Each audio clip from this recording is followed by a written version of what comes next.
Өдрийн мэнд. За өнөөдөр full tank хийцтэй утганы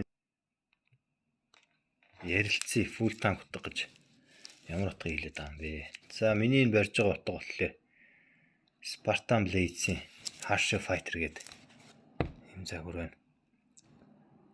Энэ дээр логотой. За юм гоё утга байна. Гэ тайлаад чиж болно.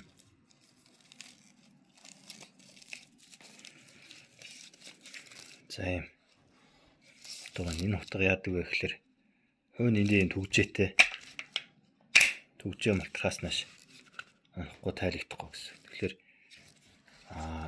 Spartan Harsh Fighter бол ер нь цэрэг тулааны болон адал явдал хайгч хүмүүст л илүү тохиромжтой утга байгаа. Тэгээд энэ утганы төгжээ нь ингэж тайлагддаг юм утга байна.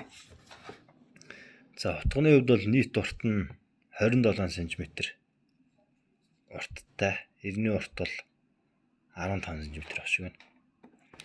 Утганы гангийн мэдээллийн дээр байна. 1095 CV гэдэг. Тэр өөрийнх нь логотой юм утга байна. За full tank гэдэгтэйгийн тайлбарлах юм бол ерөөсөө энэ 90-ээс иш хүртлийн юм үргэлж хийцтэй маш бат бөх утга гэсэн үг ээ. Тэгэхээр энэ fixed үргэлж хийцтэй утганд бол олж өгвөл full tank утга авчихвал зүгээр байдгаа. За энийг тайлаад харуул яг full tank юм уу үгүй юм гэдгийг.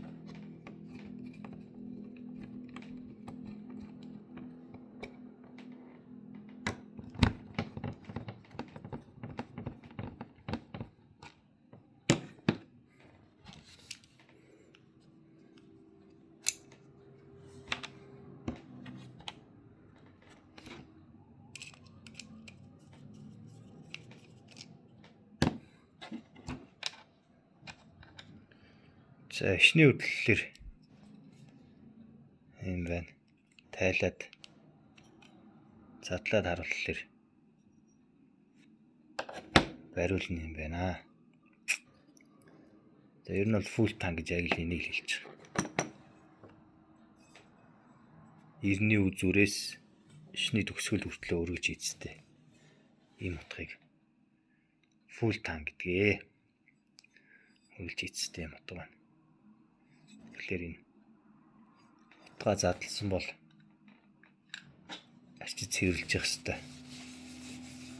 Гэсээ арчиж цэвэрлээд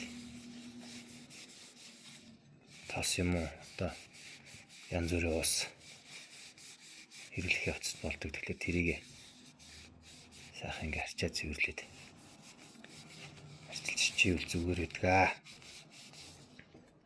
За full tank утга маань ерөөсөө л юм гэсэн үг.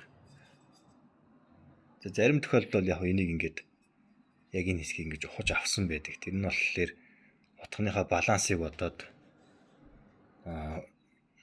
тэнцвэртэй болох гэдэг яаж байгаа. Тохируулж байгаа. Гэтэ яг одоо энэ тохиолдолд бол энэ бол яг л full tank байна.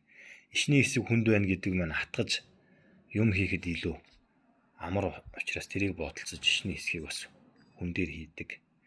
За ямар нэгэн байдлаар тохиолдол алдаад унгаас ч гэсэн ишээрээ унна, үзүүрээрээ биш. Тэгэхээр нөгөө аюулгүй байдал талаас бодоход юм байдгаа. За ишний энэ хоёрын бол 2 болттой. Хоёр тал нь бол 2 болттой. Гэдэг тогтоочдөг. Ийм байна. За Harsh Fighter-ийн давуу тал бол маш олон л та энийг за би боож байгаад тайлбар өгье. Энэ утга маань 325 г орчим жинтэй. Тэгэхээр бас ер нь хүнд утгандаа орно. Нэг тийм хөнгөн бол биш. Гэтэ яг цэвэр тактикийн тулааны зориулттай юм утга байгаа. За утгыг William Hershey гэж тохны мундаг зохион бүтээгч Америкийн алдарт нэг K-bar-ыг сайжруулад ийм гоё загвар гаргасан.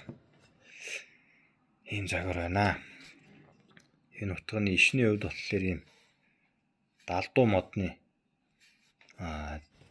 хэлбэртэй гэдэг энэ ишиг. Тэгэхээр энэ яадаг вэ гэхээр атхад маш хөвтэйхэн байдаг. Хэрвээ утга барлаач сонирхогч хүмүүс утга авахаар бол бас яг атгалтанд илүү тохиромжтой гэвэл бас иймэрхүү хэлбэртэйг авал илүү атхад хөвтэйхэн байдаг.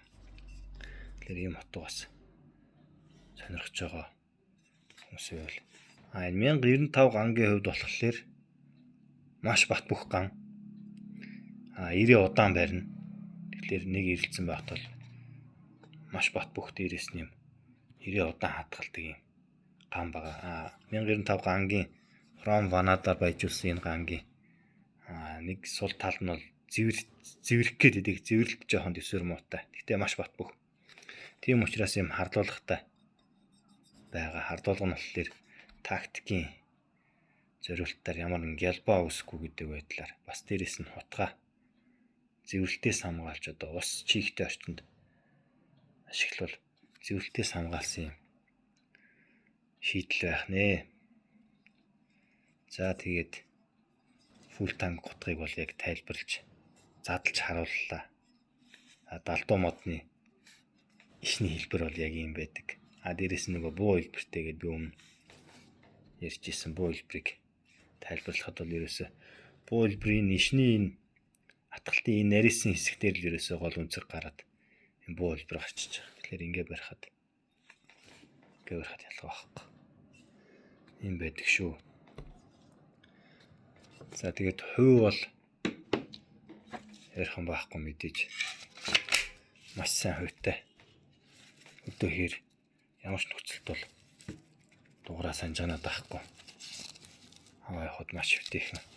За агсам янз бүрийн юм дээр бол тэгин салгаад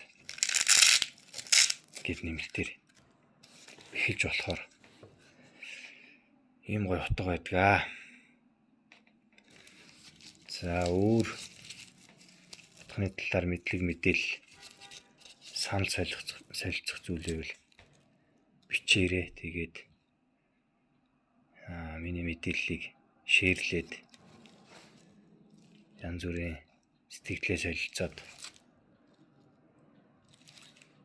тэгээд яваарай. Тэгээд дараагийн утганы талаар бичих, ярих, тодруулах зүйл байвал хэлээрэй. Сэтгэлдээ үлдээгээрэй. За баярлалаа.